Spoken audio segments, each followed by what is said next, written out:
Paano kung ang sikreto sa pag-akit ng pera ay hindi nakatago sa bangko, sa negosyo, o sa isang maswerteng pagkakataon, kundi nasa loob lang ng sarili mong kusina?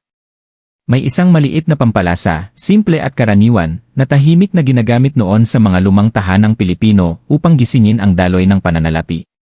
Hindi para sa pagluluto. Hindi para sa dekorasyon. Kundi para sa pag-activate. Pinaniniwalaang ang buong club ay may malakas na enerhiya ng pag-akit, ang uri ng enerhiyang nagpapabago ng swerte, nagbubukas ng mga nakaharang na daan, at ginagawang paggalaw ang matagal na pagkakatigil. Ngunit heto ang katotohanan, ang paglalagay nito sa tamang lugar ang susi. Kapag inilagay mo ito sa maling pwesto, walang mangyayari. Ngunit kapag tama ang paglalagay magsisimulang mapansin ka ng pera. Sa maraming tahanang Pilipino, ang kasaganaan ay hindi kailanman itinuturing na basta't samba lamang. Naniniwala ang ating mga nakatatanda na ang pera ay may dalang enerhiya, at ang enerhiya ay tumutugon sa intensyon. Kaya naman may maliliit na ritual na tahimik na ipinapasa mula sa mga lolo't lola patungo sa mga apo, hindi bilang pamahiin kundi bilang simbolikong paraan ng pagkakahanay. Sa mga tradisyong ito, may natatanging lugar ang buong club. Matapang ang amoy at malakas ang simbolismo, iniugnay ang club sa proteksyon, pag-akit, at paggising ng galaw sa pananalapi. Ngunit hindi ito tungkol sa mahika o agarang pagyaman. Ito ay tungkol sa pagbabago ng iyong focus, paglilinis ng nakatigil na enerhiya, at sinasadyang pag-anyaya ng kasaganaan sa iyong espasyo. Kapag ginawa ng may linaw at paniniwala, kahit ang pinakamaliit na hakbang ay maaaring magsindi ng malakas na pagbabago sa loob. At kung minsan, ang pagbabagong iyon sa loob ang siyang nagbubukas ng mga pintuan sa labas. Ngayon, tuklasin natin kung paano ang isang simpleng bagay ay maaaring magsimulang magpagalaw ng iyong buhay pinansyal sa bagong direksyon. Iyan ay kwento kapag tumigil sa pagtakbo ang pera. May isang babae sa Batangas na madalas magsabi na may paaraw ang pera. Sa tuwing pumapasok ito sa kanyang bahay, mabilis din itong umaalis. Gaano man siya magsikap, gaano man karaming sideline ang tanggapin niya, laging magaan ang kanyang pitaka. May mga bayari na biglang dumarating. May mga sirang gamit na kailangang ipaayos. May kapamilyang nangangailangan ng tulong.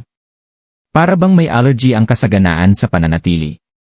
Isang hapon, habang bumibisita siya sa kanyang tiyahin sa probinsya, may napansin siyang kakaiba na nakasabit sa itaas ng pinto. Isang maliit na supot na tela, kupas na pula, maingat na itinali ng sinulid. Nang tanungin niya kung ano yon, umiti ang kanyang tiyahin at sinabing, hindi iyan dekorasyon. Iyan ay paanyaya. Sa loob ng supot na yon ay mga buong club. Ipinaliwanag ng tiyahin na ang pasukan ng bahay ang bibig ng oportunidad. Lahat ay doon pumapasok, mga bisita, balita, enerhiya, mga pagpapala. Kapag ang pintuan ay may dalang nakatigil na enerhiya, nag-aatubili ang mga oportunidad. Ngunit kapag ito ay may intensyon, tinatanggap nito ang daloy. Inutusan siya ng tiyahin na pag-uwi niya ay gawin ang 3 bagay bago lumubog ang araw. Una, linisin ng mabuti ang pintuan. Hindi lang walisin, kundi punasan ito ng tubig na may kaunting asin. Alisin ang mga hindi kailangang sapatos, sirang gamit, at kalat malapit sa entrada. Ang pera, sabi ng tiyahin, ay hindi mahilig sa kabuluhan. Ikalawa, kumuha ng 7 buong club. Hawakan ang mga ito sa palad at ipikit ang mga mata. Sa halip na magmakaawa, sabihin ng may paninindigan, handa ako sa katatagan. Handa ako sa pag-angat. Iginagalang ko ang pera at ginagalang ako ng pera. Ikatlo, ilagay ang mga club sa isang maliit na supot at isabit ito sa itaas ng pangunahing pinto, hindi kita, ngunit naroon. Maingat niyang sinunod ang mga tagubilin. Hindi perpekto. Hindi dramatiko. Basta taos puso. Lumipas ang mga araw. Walang bigla ang himala. Ngunit may banayad na pagbabago. Tumigil siya sa pagpapanik tuwing may gastusin. Sinimulan niyang ayusin ang kanyang pananalapi. Tumanggi siya sa mga hindi kailangang paggastos. Tinanggap niya ang isang maliit na freelance na oportunidad na dati pinagdududahan niya. Napansin niyang dumating na rin sa wakas ang isang naantalang bayad. At sa unang pagkakataon matapos ang maraming taon, tumagal ang kanyang sahod ng higit sa inaasahan. Hindi lumikha ng pera mula sa wala ang mga club. Ngunit lumikha ito ng kamalayan. At binago ng kamalayan ng asal. Binago ng asal ang resulta. At unti-unting binago ng mga resulta ang kanyang realidad. Minsan, ang ritual ay hindi tungkol sa pampalasa. Ito ay tungkol sa pagpapaalala sa sarili na ang kasaganaan ay may pahintulot na manatili. Saan ilalagay Vanzi buong club ang kapangyarihan ng tamang pwesto? Ngayon, pag-usapan natin ang pinakamahalagang tanong, saan nga ba eksaktong ilalagay ang buong club? Dahil dito kadalasang nagkakamali ang karamihan. Ang club ay hindi basta-bastang ikinakalat sa bahay na parang dekorasyon. Sa tradisyonal na paniniwala, ang pwesto ang nagtatakda ng direksyon. Ang enerhiya ay dumadaloy kapag may maayos na estruktura. Ang intensyon ay nangangailangan ng tamang lokasyon. May tatlong makapangyarihang bahagi sa isang tahanang Pilipino na sumisimbolo sa galaw ng pananalapi. Sa itaas ng pangunahing pinto, ang tarangkahan ng oportunidad. Ang pangunahing pinto ay sumisimbolo ng pagpasok. Sa espiritual na simbolismo at maging sa sikolohiya, ito ang bukana kung saan dumarating ang mga oportunidad. Mga alok sa trabaho, mga bisita, koneksyon, delivery, balita, lahat ay pumapasok sa espasyong iyon. Bago maglagay ng anuman doon, linisin muna ito ng maayos. Alisin ang alikabok. Tanggalin ang kalat. Kung may mga sirang gamit malapit sa entrada, ayusin o itapon ang mga ito. Ang nakaharang na pintuan ay sumisimbolo ng nakaharang na pag-unlad. Kumuha ng 7 buong clove. Balutin ang mga ito sa maliit na telang pula o berde. Ang pula ay sumisimbolo ng pag-activate at enerhiya. Ang berde ay sumisimbolo ng paglago at pera. Itali ito ng maayos. Hawakan ang supot at sabihin ng malinaw ang iyong intensyon. Hindi mahina. Hindi pabiro. Kundi malinaw at may paninindigan. Pagkatapos, ilagay ito sa itaas ng hamba ng pinto, hindi kita, ngunit naroroon. Simple ang ideya, habang pumapasok ang mga oportunidad, dumadaan ang mga ito sa ilalim ng iyong intensyon. Sa loob ng iyong pitaka, ang angkla ng pananatili. Maraming tao ang nakakakuha ng pera ngunit nahihirapang panatilihin ito. Kaya naman pinaniniwala ang paglalagay ng clove sa loob ng pitaka ay nagsisilbing angkla ng katatagan sa pananalapi. Kumuha ng 3 buong clove. Balutin ang mga ito sa tissue o ilagay sa maliit na supot na may hangin. Huwag hayaang nakakalat lamang ito sa pagitan ng mga barya. Ilagay ito sa bahagi kung saan mo tinatago ang mga papel na pera. Bago ito ilagay, sabihin, ang pera ay nananatili sa akin. Ang pera ay dumarami sa paligid ko. Ang simpleng hakbang na ito ay nagsisilbing paalala tuwing bubuksan mo ang iyong pitaka. Sa halip na takot kapag nagbabayad, gumagalaw ka mula sa tiwala. At ang tiwala ay nagbabago kung paano mo pinangangasiwaan ang pananalapi. Sa loob ng lalagyan ng bigas, ang simbolo ng tuloy-tuloy na supply.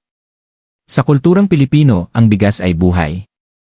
Ang punong lalagyan ng bigas ay sumisimbolo ng seguridad at sapat na supply.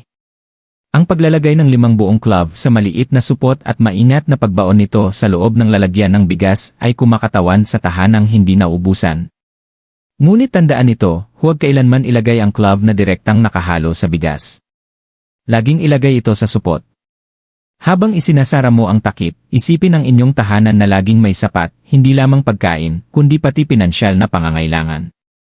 Ang mga pwestong ito ay hindi basta pamahiin. Ito ay mga simbolikong angkla. At ang mga simbolo ay makapangyarihan dahil malalim itong tinutugunan ng ating isipan.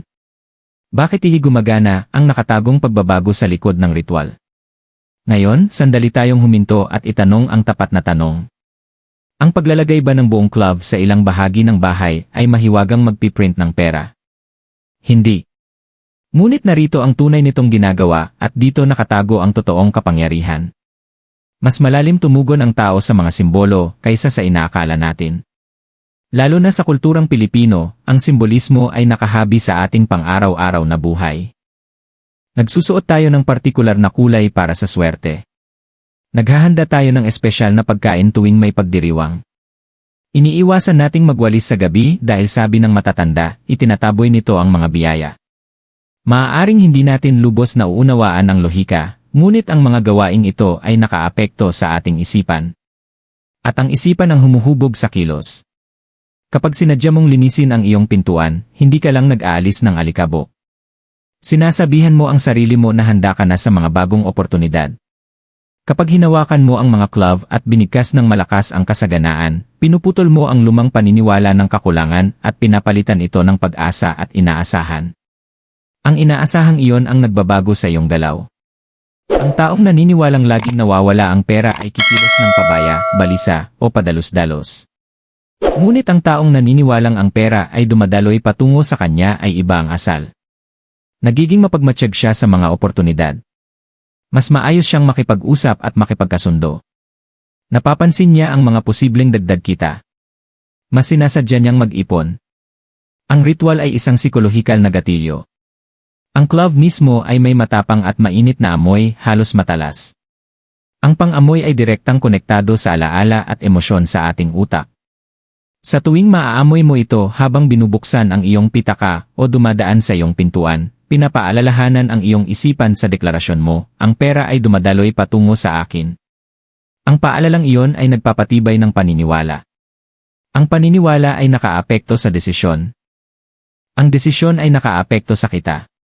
At unti-unti, nagsisimulang sumalamin ang buhay sa pagbabagong naganap sa loob.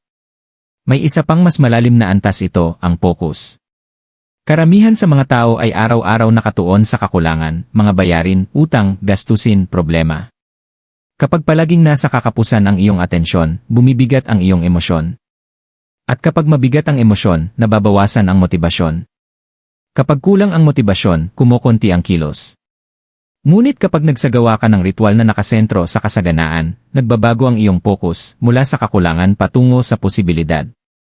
Kahit hindi pa nagbabago ang laman ng iyong bangko, gumagaan ang iyong pakiramdam. At ang magaan na pakiramdam na iyon ang nagiging dahilan upang maging mas produktibo, mas kumpiyansa, at mas bukas ka. Ang pagiging bukas ay nag-aanyaya ng oportunidad. Ang oportunidad ay nag-aanyaya ng kita. Ang kita ay lumilikha ng momentum. Kaya kapag sinasabi ng iba na, nagsimulang habulin ako ng pera, kadalasan ang ibig nilang sabihin ay ito, tumigil sila sa pagtataboy dito dahil sa takot. Hindi pinilit ng clove ang universo. Inihanay nito ang tao. At ang pagkakahanay ay makapangyarihan. Ngayon na nauunawaan mo na ang tamang paglalagay, ang simbolismo, at ang psikolohiyang nasa likod nito, may isang huling katotohanan kang dapat marinig. Ang ritual ay isang pintuan. Ngunit ikaw pa rin ang kailangang tumawid dito. Maraming tao ang nagkakamali sa pagganap ng ritual para sa kasaganaan at pagkatapos ay upo na lamang, naghihintay na parang may mahikang mangyayari. Hindi ganoon gumagana ang enerhiya. Ang pagkakahanay ay lumilikha ng oportunidad, ngunit ang pagkilos ang lumilikha ng resulta. Kapag inilagay mo ang mga buong club sa itaas ng iyong pinto, sa loob ng iyong pitaka, o sa lalagyan ng bigas, gumagawa ka ng isang deklarasyon. Sinasabi mo sa sarili mo, hindi na ako kikilos mula sa takot. Handa na ako sa pag-angat. Ang deklarasyong iyon ang unang nagbabago sa iyong panloob na mundo. At ang panloob mong mundo ang laging humuhubog sa panlabas mong realidad. Pagkatapos mong gawin ang ritual, pagmasdan mo ang sarili mo. Mas nagiging kumpiyansa ka ba sa pag-isip ng mga ideya sa negosyo? Mas mabilis ka bang tumutugon sa mga oportunidad? Mas maingat mo bang pinamamahalaan ang iyong gastusin? Mas nababawasan ba ang iyong pagpapanik kapag nagbabayad ng mga bayarin? Iyan ang pagbabago. Bihirang dumating ang kasaganaan na parang malakas na pagsabog. Mas madalas, tahimik itong pumapasok sa isang tawag, isang mensahe, isang referral, isang sideline, isang naantalang bayad na sa wakas ay dumating, o isang koneksyong halos hindi mo pinansin. Kapag sarado ang iyong enerhiya, hindi mo napapansin ang mga sandaling ito. Kapag bukas ang iyong enerhiya, kumikilos ka. At ang kilos ay lumilikha ng galaw. Ang galaw ay lumilikha ng momentum. Ang momentum ay nagdudulot ng paglago sa pananalapi. May kapangyarihan din ang pagbigkas ng intensyon ng malakas. Sa maraming tahanang Pilipino, ang panalangin ay hindi tahimik, ito ay idinedeklara. May dalang panginginig ang mga salita. Kapag sinabi mo, ang pera ay dumadaloy sa akin. Ako ay matatag. Bukas ako sa kasaganaan, hindi ka nagmamakaawa. Ikaw ay nagpapatibay. Ang pagpapatibay ay nagtatayo ng kumpiyansa. Ang kumpiyansa ay nagbabago ng tindig. Ang tindig ay nagbabago ng presensya. At ang presensya ang nakaapekto kung paano tumugon ang iba sa iyo, sa mga interview, negosasyon, bentahan, at pang-araw-araw na pakikisalamuha.